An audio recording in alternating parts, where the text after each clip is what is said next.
I was your best friend. We've known each other since kindergarten. I can't begin to count all of the wonderful memories I've had with you.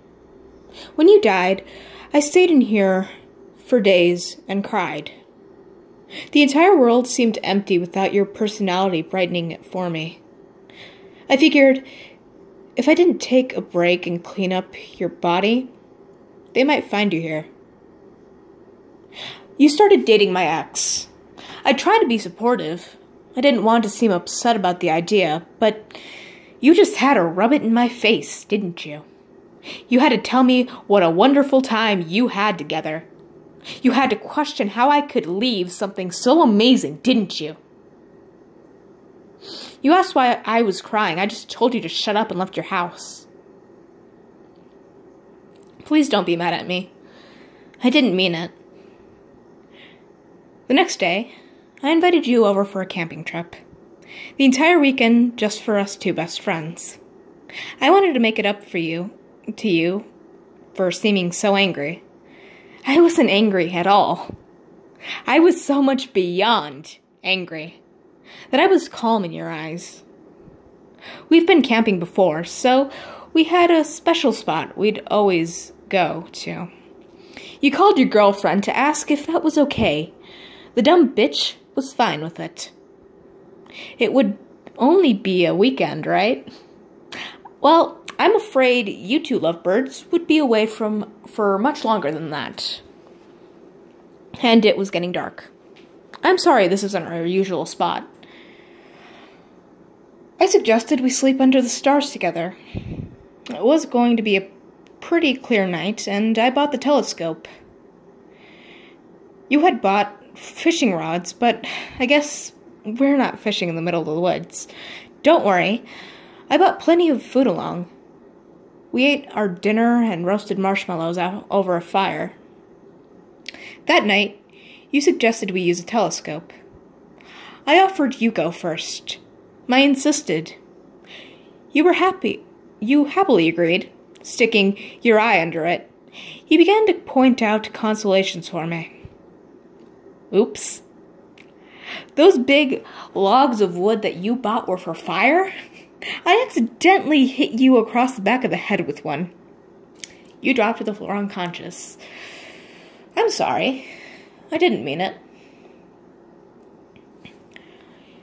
You woke up on the ground, now bound with nylon cord I had bought just for this special event. I'd also duct tape your mouth. I had no desire to hear you screaming or pleading. This was hard enough to do without that. It was funny to you at first, thinking this was some kind of sick joke. We had always been sick-minded people, talking about how we could torture people we hated if we could. Oh, how ironic it was that my would-be compliance was my first victim. You quickly stopped laughing when I pulled out a hunting knife. I guess it wasn't funny anymore when I grazed your neck with the knife, a thin trail of blood trickling beside the strokes. The presence of blood caused me to lose control. I wanted to kill you slowly and painfully. I'm sorry I slammed the knife straight into your side. That's when I first heard your wonderful muffled scream. I pulled out the knife, blood oozing from your wound. Thankfully, it hadn't hit anything important.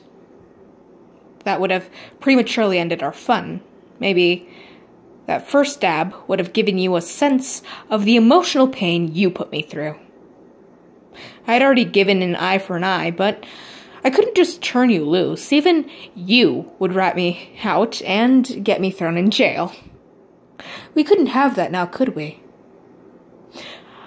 I cut away the skin on your arms and hands, revealing the fresh muscle and ligaments. I took the container of salt we had bought and poured it, all of it, into your exposed flesh. You screamed and winced in pain. The container must have slipped. I didn't mean it. I began to rub the salt in. This time, Your scream was so loud it was questionable to even being muffled. Oh, how this must have strained something. You suddenly turned quiet, whimpering, and began to cry again. Don't be sad. I planned this camping trip just for you. I promised you it would be over soon. Are you hungry? Maybe you should have another marshmallow. You look comfortable there on the ground, so I think I'll be nice and cook one up for you. I took a marshmallow and jabbed it into a metal skewer. I then held it over the fire until it was set alight. I took the duct tape off your mouth, and to my surprise, you weren't screaming at all.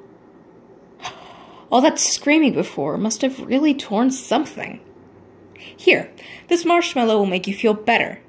I offered the marshmallow to you, but you simply turned your head away. How rude of you to decline my wonderful gesture. I held your head still, but you continued not to open your mouth. You bought a hammer, a metal one.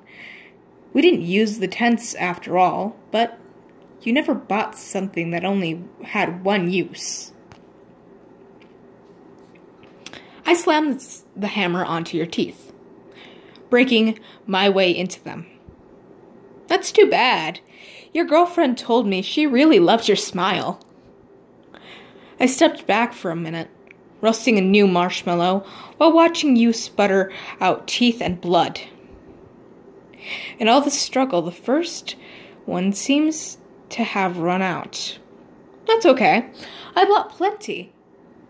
Now, you accepted the marshmallow this time, squirming around your bits and binds as it burned inside of your mouth.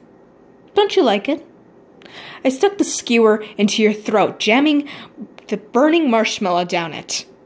More blood spewed out of your mouth as I stabbed the skewer in and out of your throat, ripping up in the process. I stuck it so far down that you gagged on it and vomited. Afterwards, you couldn't breathe, so you just decided to take a nap. Your eyelids fluttered shut. I listened to your breath, but no longer heard it. Perhaps I was a little bit too forceful with my gesture. You're such a good friend. You'll forgive me. I didn't mean it.